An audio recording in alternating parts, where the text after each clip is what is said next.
Іс-шарамызға қош келдіңіздер.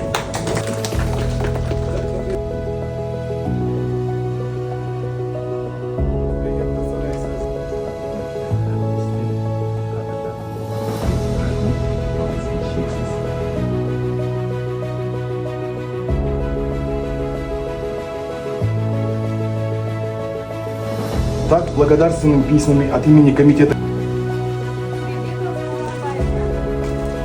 Всех поздравляю сегодня с Днем государственного служащего. Жақсылық тілеймін.